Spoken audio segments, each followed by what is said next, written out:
High definition digital radio broadcasting from the city to the world.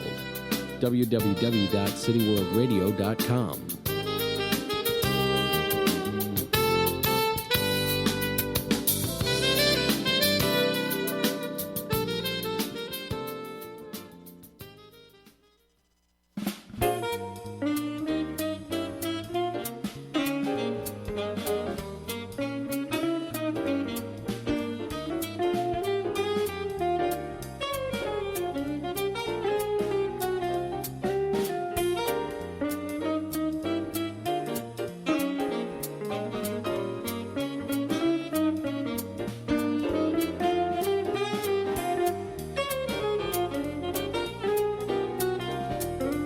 Ladies and gentlemen, boys and girls, it's time once again for the Johnny Mandolin Show, broadcasting live on City World Radio Network and simulcasting on Italian American Radio.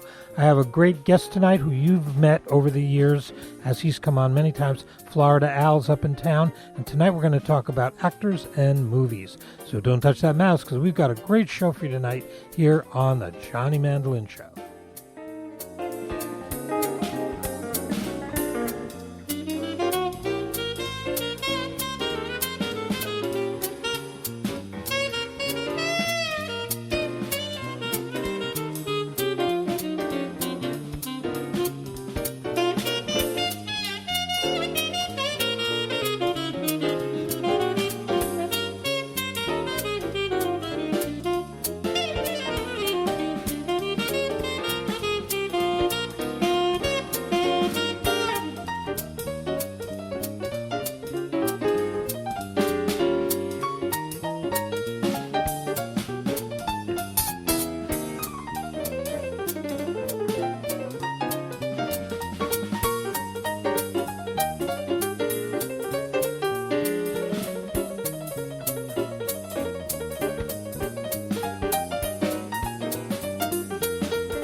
Hey, that's Anello's Blues, our theme song, bringing us to another Johnny Mandolin Show here on City World Radio Network and Italian American Radio.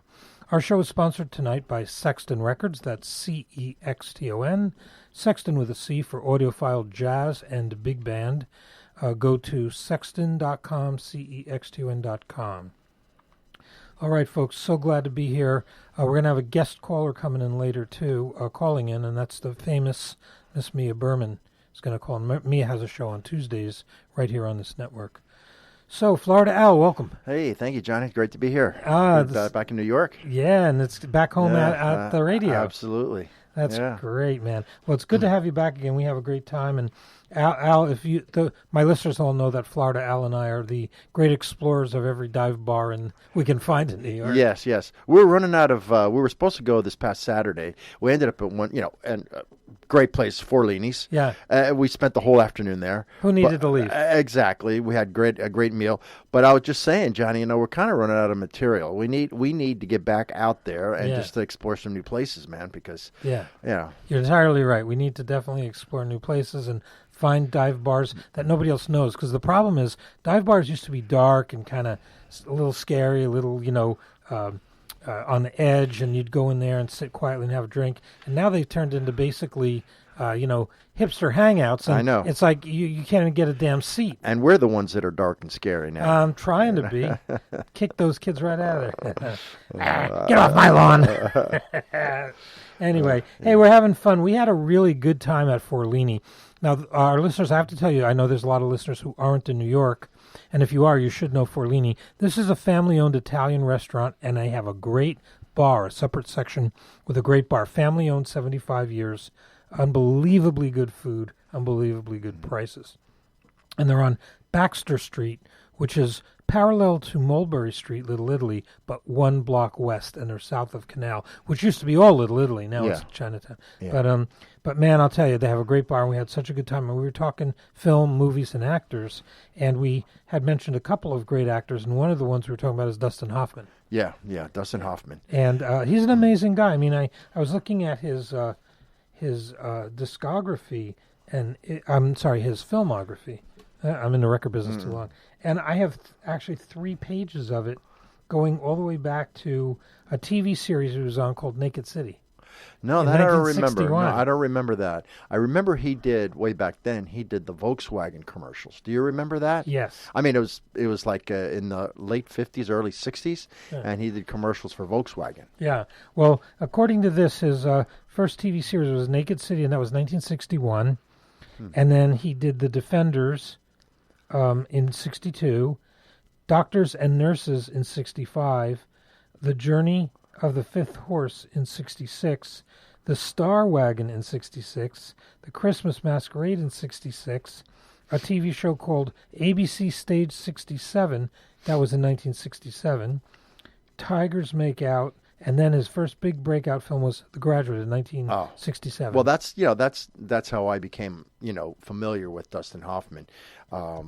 It's from that movie, and then just basically from that movie, that's when I went back and I looked at some of the other stuff he did, and I just found that old Volkswagen commercial that he did. But he auditioned for that, and he was fantastic. I mean, I don't know anybody else that could have brought. He's just such an idiosyncratic actor. Yeah. Just his persona, the way he's kind of intelligent and ironic at the same time. He's kind of like your first. He's maybe your first hipster, I would say. Yeah. He The Graduate really put him on the map. It was his first really breakout big film. He did 2 more films after that, or 1 more film called Madigan's Millions. And another film called Father Sunday, or Sunday Father, but that was a short. And then the next big breakout film was 1969, Midnight Cowboy. Yeah. Before we move on to that, because I got, there's a ton about that movie that we could talk about, the whole hour. But just going back to The Graduate, it just happens to be maybe it's my top 3 movies of all time. Yeah.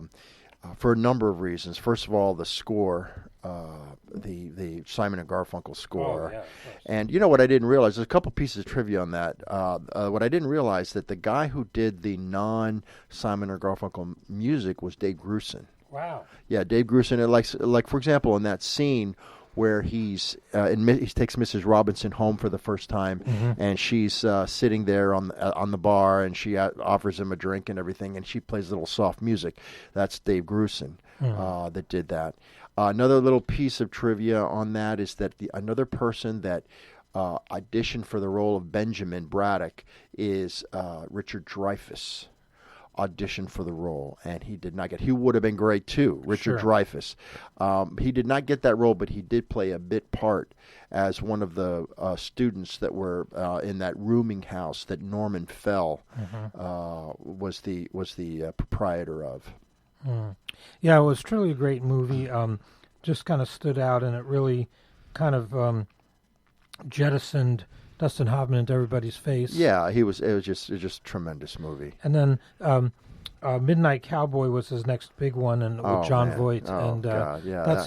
That Ratso Rizzo, that role was just so New York iconic. Yeah, he's from Falling Apart here, I'm walking here. Yeah. And that's probably also John Voight's first big break. I'm trying to think of what John Voight might have done. I'm sure, but that kind of propelled him forward. Now, if you're not familiar with these movies, you should be. Go get a DVD or however you watch movies these days, because these are great films. Midnight Cowboy was a bit controversial. Basically, it's the long and short of it is a guy who comes from the South and wants to be, I think Texas, and wants to be an actor, model, movie star, and turns out really being a gigolo, right? Right. What was the famous line? I ain't a for real cowboy, but I'm a hell of a stud. Yeah. Yeah. And his role of Ratso Rizzo living in that dilapidated apartment. Yeah, they're like, we're all over New York at the time. Well, they weren't even paying. They were squatting in Right, there. exactly. It was an abandoned building, and they just kind of took it over. And that happened a lot in New York. I mean, Alphabet City was all squatters, Yeah. It was, and remember Brenda Vaccaro? Yes. Brenda Vaccaro had a little role in that, and he goes to that party, and she picks him up.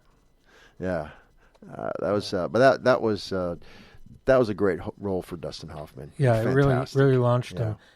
He did a film after Midnight Cowboy called John and Mary. I'm not really familiar with that one. I'm not familiar with that one. But the one right after that was 1969. In 1970, Little Big Man. Oh, God, Little Big Man. Now talk about the breadth of an actor's talent. Yes.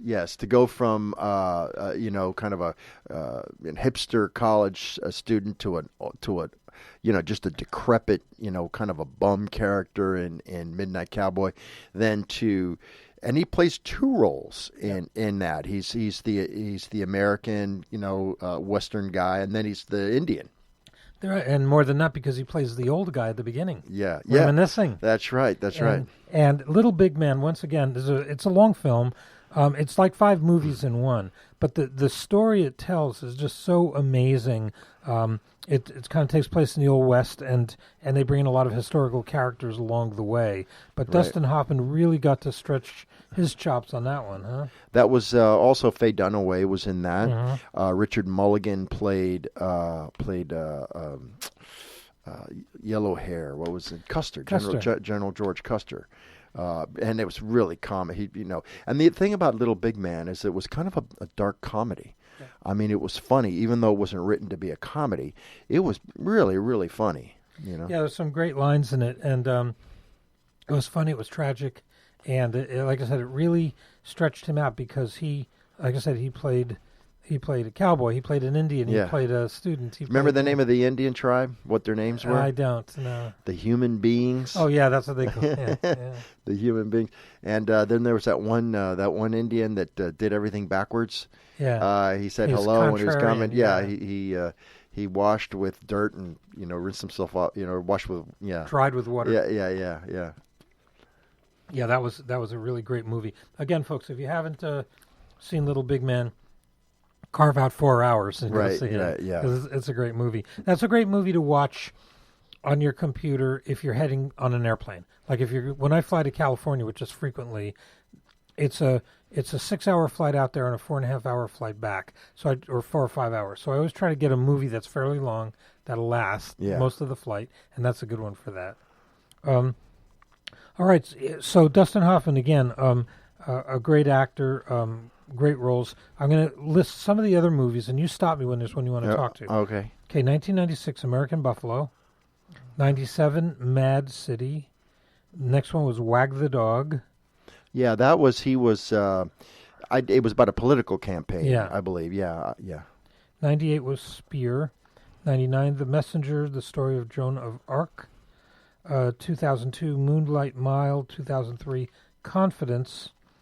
And then also 2003, Liberty Kids. It was a TV series. 2003, Runaway Jury. Had a busy year. Finding Neverland. He was in that. I Heart Huckabees.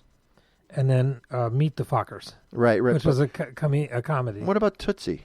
I think that's coming up on here. No, I think maybe they just left that one off. Let me see. Or I missed a page. Hang on. Yeah, but you're right. Tootsie was great. Hang on. I think I missed a whole section here. I did.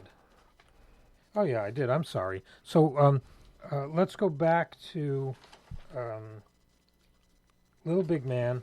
Okay. And then his next movie was Who is Harvey Kellerman, and why is he saying those terrible things about me? Don't remember it. But the one after that, a great movie called Straw Dogs. Oh, yeah. Straw Dogs, yeah. Great, man. Papillon. He was wonderful in Papillon. There you go. Okay. So Papillon was another one that I would kind of put up there with the Little Big Man, in that it was kind of it was historical in nature, but it was just incredibly powerful performance. But not only that, you also had Steve McQueen in that movie. Papillon was just a tremendous movie, movie. That so far those four are just monumental movies. And it really showcases talent in many different ways. Yeah. Okay, All the President's Men. Okay, yeah, and then he played. Did he play Woodward or Bernstein? I believe he played Woodward. He played Bob Woodward, and Carl Bernstein was played by Robert Redford. You're right, and that. He did a great job on that. Yeah, they were the Washington Post writers who broke open the Watergate story. Exactly. Yeah, and that was pretty revolutionary at the time. Yeah. So, but I would, for me, just those two right there, just Little Big Man and Papillon, really were just incredible movies. Just the historical nature of them, and just the acting, and just the cinematography. And if you can only see one or two Dustin Hoffman movies, Little Big Man would have to be there, and it's hard to choose. I mean, I wouldn't rule out also Midnight Cowboy. I mean, it's hard. You couldn't rule that one out either. No. Next one up after All the President's Men was Marathon Man. Yes, and I remember that one. If that ever made you not want to go to the dentist. Yeah, that's right. I remember that one. Yeah. He's in one scene. He's tortured by these bad guys by basically they take a drill and drill in the middle of his tooth. Yeah. Oh, he's sitting there. Yeah. Straight Time, Agatha, and then the next big hit in 1979 was Kramer versus Kramer. Oh, which was a divorce film. That's right. I forgot about that one. Yeah. Yeah, and right after that, that was 79. His next really big film was 1982, Tootsie. That was Tootsie. And talk about expanding your acting. Yeah. That was. I remember, during that time, 9 to 5 was. I think there was a lot of office movies, during that time, and 9 to 5 and Tootsie and. Well, it was how Hollywood approached the prejudices in the office. Yeah. 85, he did a TV movie, Death of a Salesman, and then I remember that. He had a really kind of big catastrophe, and that was Ishtar. That didn't go over so good. Yeah, I remember that. I remember who was it? Gene Siskel. I remember Gene Siskel's review of that. Ishtarable. Yeah, it pretty much. But then right after that, he had a big hit with Rain Man. Oh my God! You know what? You're just bringing up all these movies that I'd forgotten about. But that's right. Rain Man was unbelievable, and he was fantastic in that. Yeah, he really was believable. God. Yes, he was. That's one thing I've always found about Dustin Hoffman on screen. He's really believable. Yeah. I mean, there are actors who you'll watch them go, yeah, he's pretty good, but he's acting. But he's truly believable, And some actors always play themselves. Right. I think like a Tom Cruise is always playing Tom Cruise, but he metamorphosizes. Okay, 1989 Family Business. I think it was a mob film. Oh yeah, that was kind of a comedy. Yeah, it was a light comedy. It was kind of a spoof. Dick Tracy. He played Mumbles. Oh, that's right. Yeah. And then he played Billy Bathgate, Dutch Schultz and Billy Bathgate. Right. And then his next film, which was kind of, again, really unusual for him, was Hook. Oh, yeah. Remember Hook? Yeah, that's right. Yeah. He had a stretch there that he didn't do a lot of, he wasn't hitting it out of the park. Well, also, I don't think he was getting the roles, the graduate type roles. Yeah. Next big films were Outbreak and Sleepers. Now, Sleepers, wasn't that based on a book? Yeah, by the same name, Sleepers. Yeah. Yeah, I think so. And then, where are we now? Let me check these dates here. Okay, we talked about some of these. American Buffalo, Mad City, Wag the Dog, Confidence. I don't remember that. No, I don't remember. I remember Wag the Dog. Runaway Jury. What else is here? He did a lot of TV. He was on Curb Your Enthusiasm on the TV show. He was a voice in an animation with Kung Fu Panda. That was just his voice. Yeah. Like a animation. Right. And then we get now more into the 2000s, and let's see where we are with that. After Kung Fu Panda, he did more animation. The Tale of Desperado. Another Kung Fu Panda. Oh, then his big comedy. His comedy was The Little Fockers. After Meet the yeah, Fockers. it was. That was with Robert De Niro. Right. Yeah. And then really the rest of the most recent history, up until 2019, his last film I think is coming out is called Into the Labyrinth. He did a TV series on the Medici. He did Kung Fu Panda 3.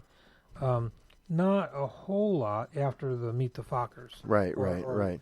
Yeah, his heyday was like late 60s, all through the 70s, all through the 80s.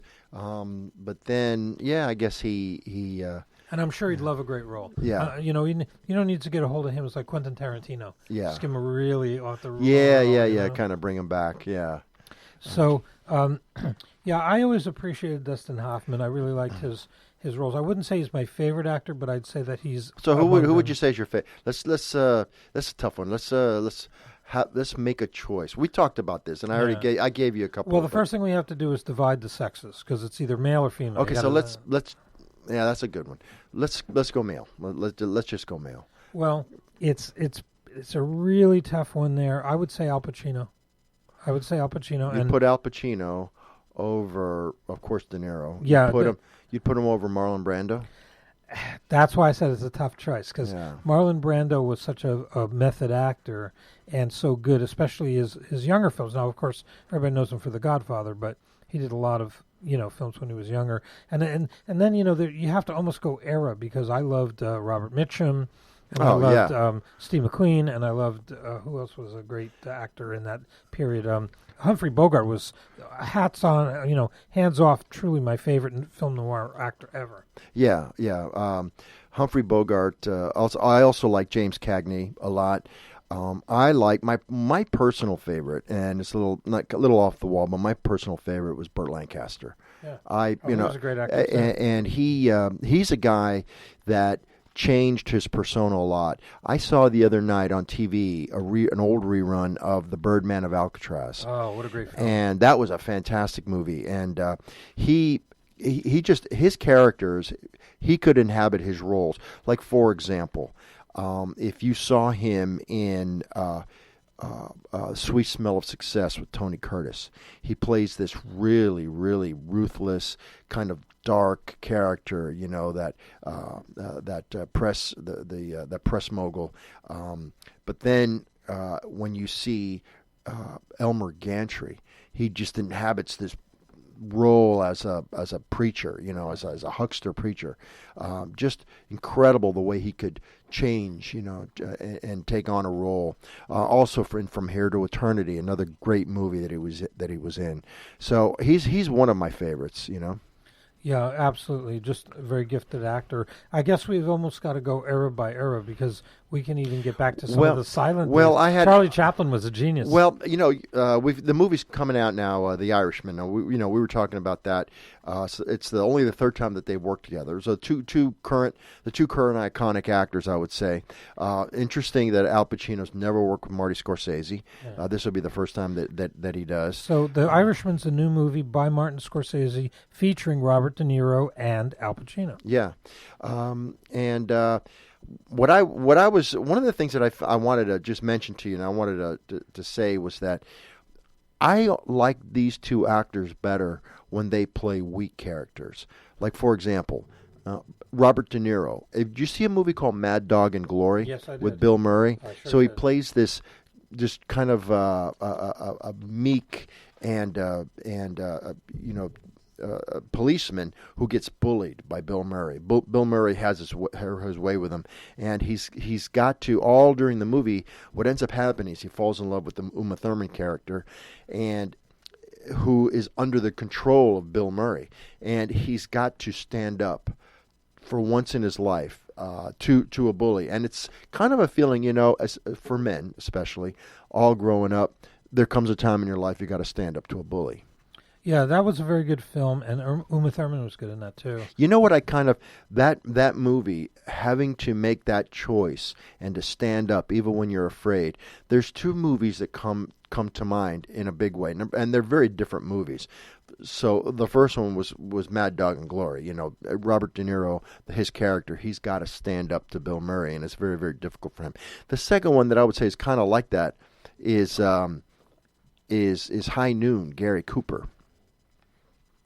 I don't know if you remember that movie, but in that movie, all during the movie, he's struggling to get the courage up to stand up to this guy that's coming into town that wants to take his revenge on him. So all during that movie, Gary Cooper really has to stand up, and yeah, no, it's a great movie, and both those movies are great. Yeah. Mad Dog and Glory. I thought it was a great role for Bill Murray too. And it was a fantastic role. Yeah, Bill yeah. Murray always plays. He's kind of the Caddyshack. That's kind of right. guy, That's right. And so, and then to finish out that thought, then in Al Pacino's case, one movie where he really plays kind of a weak and sympathetic character is in Donnie Brasco, when he plays the kind of the hapless Lefty Ruggiero, who's really kind of he's not an alpha male. He thinks he is.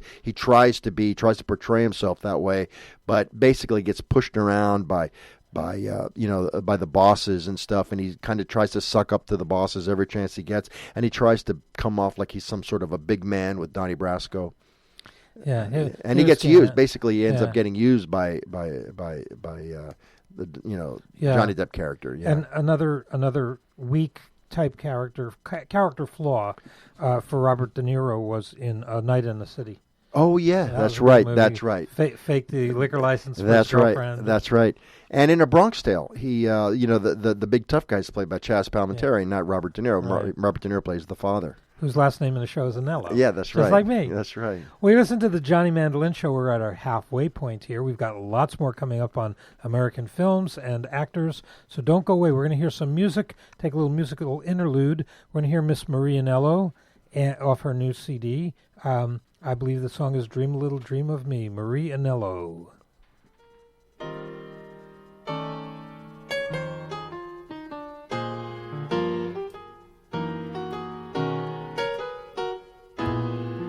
Stars shining bright above you. Night breezes seem to whisper, I love you. Birds singing in the sycamore tree. Dream a little dream of me. Say nighty-night and kiss me. Just hold me tight and tell me you'll miss me when I'm alone and blue as can be. Dream a little dream of me. Stars fading, but I linger on, dear. Still craving your kiss. I'm longing to linger till dawn, dear. Just saying this. Sweet dreams till sunbeams find you. Sweet dreams and leave those worries behind you. And in your dreams, wherever they be, dream a little dream of me.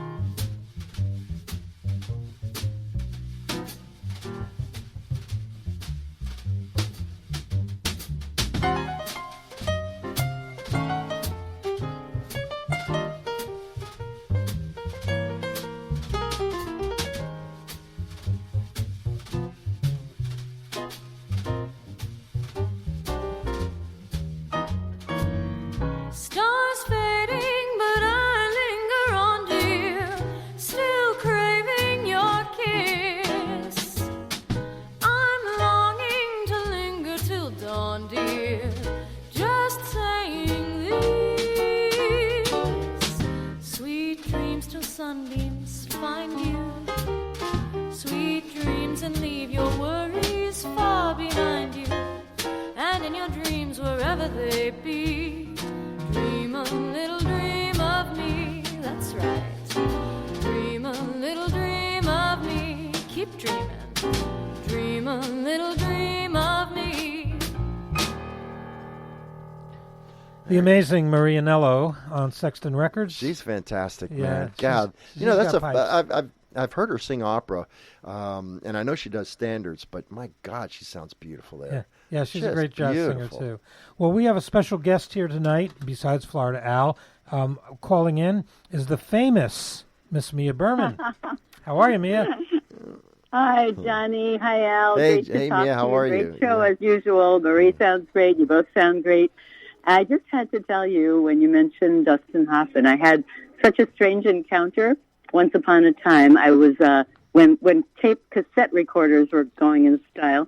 I had my cassette recorder in front of a premiere party. It was like the film festival party for Fellini. Now, of course, I wasn't invited, but so I was standing outside the old Tavern on the Green and watching people come in, trying to tape them talking about what they thought about Fellini. So I, wasn't getting too far until a short young guy walks up, and it turns out it's Dustin Hoffman. So Oh, wow. I shoved the tape recorder at him, and I said, "Okay, Mr. Hoffman, what exactly do you like about Fellini, and what do you want to say as a tribute to him because of tonight?" And he turns to his cohort, who happened to be F. Murray Abraham, and he proceeds to tell me this whole incredible thing about Fellini. However, it was all in Italian, so I have no idea what you said. Ah. Now, if I can yes. find that little tape cassette, you can translate it for me, Johnny. Yeah, uno problema. La lingua in italiano, sì. But he was very gracious. He was incredibly gracious, and that's great. I was sorry I wasn't able to talk to him in English. But what can you do? Yeah, Dustin Hoffman talking Italian about Fellini. How much better can it get in New York City, right? Only in New York. Yeah. That's Only great. in New York. Well, I want to remind everybody, Mia has a wonderful show on every Tuesday night. Who's your guest on Tuesday? Oh, it's a surprise. Oh, okay. All right, well, tune in Tuesday night for Mia Berman. She's on City World Radio every Tuesday night, has a wonderful show. And Mia, give us your website. The website is miaberman.com, or you can go to City World Radio and Mia Berman, Mia's World. Actually, next week, I will say this because she was going to come on tomorrow, but next week I'm having Hannah Ryman, who does an incredible Joni Mitchell one-woman show at Pangea every year, and in honor of her 76th birthday. So she's coming on November 5, so I will plug that. That's wonderful, and we're looking forward to your broadcast, and always good to see you. I'll see you again very soon, so thanks for calling in, Mia. All right, thank you, Mia. Bye, Al. Mia Bye-bye, Berman. Mia. Bye-bye. Mia Berman, miaberman.com, Berman. All right, so yeah, Mia's great. Tune in her show, you'll really love it. All right, Al, I have a question for you. Yeah. All right. 10 best films of all time. Oh my God. Can you name at least some of them? Okay, so now you're saying that you have a list. Because I see you're holding a list. So who's the curator of the list that you're All right, holding? this is the American Film Institute's choice for the greatest 10 movies of all time. Okay, well, they should know. I know, but I want you to name some of yours and see if it's on there. Okay, all right. So let's start. I'm just going to They throw have to be movies you've seen. that I've seen. Okay. Well, for me, of course, Casablanca. It's got to be there. Yes. I would say. Also, what I would say would have to be, let's see. For me, It's a Wonderful Life. Is it on there? No. No. Okay. But it's a great film. Yeah. For me, I would put The Graduate up there, but I know it's not there. It is. I mean, it is. One of the 10 best. Really? By the American Film Institute. Wow. Yeah, that's one of my all-time movies. A movie I was just reading about today, and it's so hard to pick 10, but I think it's the best by this one particular actor who's a great actor, and that would be Cool Hand Luke. Oh, yeah. I'd put that in there. I know it's probably not in that list. No, it's not. But I think that's Paul Newman's. Yeah, unbelievably Yeah, good. yeah. I love Butch Cassidy. I love westerns. I'm a cowboy at heart. Okay, Yeah. so then westerns. Is Shane on there? No, Yeah. not Shane. 10 High best. Noon? High Noon? Yeah. No, not High Noon. All right, my I'm God. going to read the list. Okay. Okay, this is in the order. This is from the American Film Institute. They're calling it the greatest movies of all time.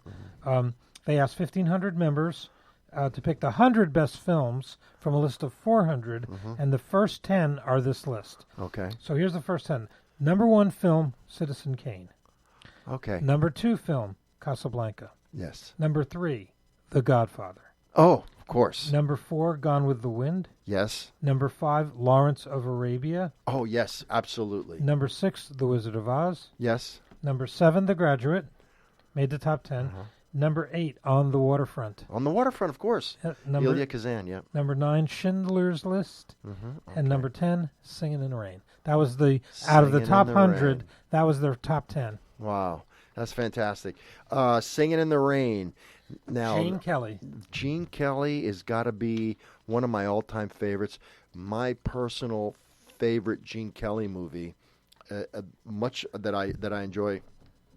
Singing in the Rain is great, but I don't know if you remember a movie called Brigadoon. Oh, yeah, sure. That was, incredible, fantastic movie. On the Waterfront, the Elia Kazan. Elia Kazan also did a great movie called Facing the Crowd with Andy Griffith. It was also black and white, and it was kind of the same, kind of a noir kind of a movie. Wizard of Oz and Gone with the Wind had the same director. Interesting. Yeah. God, I can't remember the guy's name. I'm going to throw another one in there. I don't know if you've seen that. This is just personal favorites, just self-indulgent personal favorites. A movie called A Place in the Sun. Oh, yeah, years ago. Montgomery Clift and Elizabeth Taylor. Yeah. It's based on a Theodore Dreiser novel called An American Tragedy. And, what a heartbreak of a movie that is. Yeah, I do remember that. It's interesting because once again, it's so hard to pick the best because there's so much good. It is. You almost have to break it down into film noir, comedy, tragedy, etc. I have to tell you, I've never been a big fan of stupid comedies, what I call stupid comedies, but some of them are good. I mean, I thought Ghostbusters was pretty good. Like some of the ones I guess I don't really get into, like the Adam Sandler ones or those kind of ones. I don't get Adam Sandler. Pauly Shore. I think they're terrible. But on the flip side, films that I like the older comedy films, like any road film with Bob Hope and Bing Crosby. Yeah. Anyone. Yeah. Those road movies were. They were just so fun, especially Bob Hope's asides, Yeah. and even just his other films. Like I loved Paleface with Jane Russell. You know. The road movies. There's one going back. What about Abbott and Costello? Old Abbott and Costello movies were fantastic. But in the road movies, there's this one where they're trying to get into a bar to see if they can get a drink because they have no money, so they're thinking that maybe if they can get the bartender to have to take pity on him, that he would just offer him a drink. So Bob Hope starts rehearsing this voice like, excuse me, and he starts talking like that. So he walks into the bar and he's rehearsing with Bing Crosby. Okay, I'm gonna talk like this, and then I'm going to ask for you. Okay, and so they go into the bar. The bartender walks in and goes, "Oh yes, okay, I hope you." And he goes, and Bob goes, "Yes, I'd like a drink." And the bartender goes, "Hey, are you making fun of me?" I know. Those road great. movies were great. Yeah. He always had great asides. He'd say, talking about the movies. In the middle of the movie, he goes, "Well, I'm not making any money," and he goes, "That's for Washington." Yeah. But he had that. You know what he is? He played the when he was the hero. He played the cavalier, yet very very fearful. Like he was always afraid. And he was and it was amazing to me because, but Woody Allen, who you would not think is anything like Bob Hope at all. But if you look at Woody Allen's early movies like Love and Death, for example, he really is channeling that Bob Hope kind of, nervous, cowardly kind of a guy. Tries to be big man cavalier, but he's really kind of cowardly. Really is channeling Bob Hope a lot. Yeah. So I love the road movies. And of course, anything with the Marx Brothers. Didn't matter what. Oh my God, Anything the Marx with Brothers. The Marx Brothers were, they were fantastic. And it was just like one joke after another. Boom, boom. Here's another one. Boom. Here's another. You didn't like that one? How about this one? Boom. I know. Well, they started out as vaudevillians. Yeah. On the vaudeville stage, and that was really all they did was bring it to the movie cameras. Yeah. And their lines were great. Groucho, of course, was Yeah. Those were special times, special movies. And Margaret Dumont played such a great straight role. She'd act like I don't know what they're talking about. She said she did. I wonder, but he went up to her one time in one movie. He says, "What did he say? I love you. Are you married? Are you rich? Answer the second question first." That's funny. And who's a genius was Charlie Chaplin. Unbelievable. Charlie Chaplin movies were like incredible with no dialogue, just the way he'd make that little tramp character, make him sympathetic, and you'd laugh at him. And then I remember he did. I don't know if you saw this one, Johnny. One of his first talkies. He didn't do that many, but it was called The Great Dictator. Yes, where he played Adolf Hitler. Yeah, hilarious. Yeah. And he invented so many things for film. I mean, he basically figured out how to make rain. He has this one scene. Where just some of his physical stuff, and then that was even picked up even more by Buster Keaton. Yeah. Oh, yeah. There's one scene in a Buster Keaton movie where he's standing there, and the house falls down, yes. and actually the open window, covers him. And that they were saying that was a real wall, and had he been off a little bit, he would have been dead. Yeah. Another guy was Harold Lloyd, and Harold Lloyd was missing a thumb on one hand, and he did all those scenes where he's hanging, and he's pretty amazing stuff. And there's so much history in film that you miss if you don't go back more than 10 or 20 years. Yeah. And continuing on though with some of these stupid comedies, but were really brilliant was Mel Brooks movies. Yeah. All the Mel Brooks movies were incredible, and also Carl Reiner. Carl Reiner had some. He had a collaboration with Steve Martin called Dead Men Don't Wear Plaid. It was fantastic. I don't know if you ever saw that. Dead Men Don't Wear Plaid. No, I saw several Steve Martin movies. Well, I mean, if what it is it's an homage to all of these film noir movies. So all throughout the movie. Steve Martin is playing this character in real time, but like for example, he'll talk on the phone, and then it'll be a scene from Humphrey Bogart and Key Largo, where Humphrey Bogart's on the phone. So, they'll be playing. They'll incorporate snippets of all these film noir movies in the running narrative of Dead Men Don't Wear Plaid. Great movie. Yeah, and speaking of Humphrey Bogart. I have to at least 4 times a year carve out a night to watch Casablanca. Yeah. I mean, I've seen it. We can go on and on and on about lines in that movie. What's your favorite line in that movie? There's too many to, Okay, but you got to pick There's one. gambling going on here? Yeah. I like the line when he's talking to the one young lady and he goes, everybody has problems in Casablanca. Maybe yours will work out. Yeah. I like the one where she's. I think it's the same character. She says, "Tell me." She agrees to go meet Captain Renault at the police station. Of course, we know what Captain Renault is up to. We know what he wants out of this meeting. So, and she's kind of suspecting that, and she says to Rick, she says, "Tell me, Monsieur Rick, what kind of a man is Captain Renault?" He's like, "Oh, he's like any other man, only more so." Yeah, the lines are just great. Yeah. And the lines, the lines with him and Ingrid Bergman. Ingrid Bergman. I heard a lot of stories. Yeah.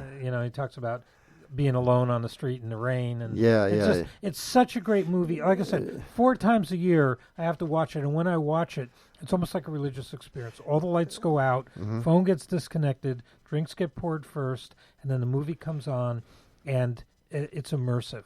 Yeah, it's truly immersive. Yeah. She says to him, Ingrid Bergman says, "Rick, do you remember our last day in Casablanca?" She says, "How can I forget it? The Germans wore gray. You wore blue. Yeah, no, it's great. It's And just, she's trying to talk him into giving him the letters of transit. Right. So, and he's holding him. She knows he's holding him. So she talks about our last day in Paris, and then later on in the same sequence of dialogue, she goes back. She brings up Paris again, and Rick goes, "I wouldn't keep bringing that up. It's poor salesmanship." I know. Yeah, he said, when I think Renault asked him, "What are you doing in Casablanca?" He said, "I came for the water, but it's a desert." I was misinformed. Yeah, they made that movie kind of. They made it up as they went along. Oh, it was on the fly. They even didn't have the end. They had 3 endings. One where Rick left with her, one where she left with it, the one we saw, and then another one where they're shot. I mean, they made it up as they went along. Yeah. But it was such great chemistry and quality. Oh, yeah. I think they have it listed as number 2. I put it as number 1. I'm not. I gotta tell you, Citizen Kane. I've never actually seen that all the way through. To me, it's just a little dark and foreboding and a little. But again, immersive and yes. Rosebud. Now, a great movie was Lawrence of Arabia, one of my all-time favorites, and it's 4 hours. Yeah, these movies are a lot of So and I remember one night I couldn't sleep and I had insomnia and I turned on the TV and what was on? Lawrence of Arabia, and it was I was up for 4 hours and it was great. Yeah, absolutely. I agree with you. Another great 4-hour movie that I kind of put right up there with Lawrence of Arabia, again long and very immersive, is Dr. Zhivago. I don't know if you ever saw that. Oh, of course. Oh my God. Yeah, great music too. I was getting back to Humphrey Bogart. So this kind of film noir thing that came out, Humphrey Bogart actually started out as kind of a bit player playing bad guys, Yeah. And he evolved into, of course, Casablanca, and then, Key Largo. Well, the first time I saw Humphrey Bogart was in that movie with James Cagney, where and it was an iconic gang film in the 1920s. Was it called The Roaring Twenties or?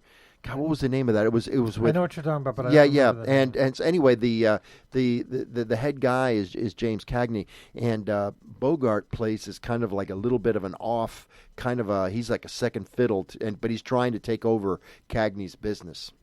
Yeah, he had a lot of early bit parts, a lot of gangster parts, bad guy parts, and then he kind of became the unsung hero. Yeah, all the way up through. Katharine Hepburn. I liked him. One of my favorite roles of his is African Queen. That's what I was talking about.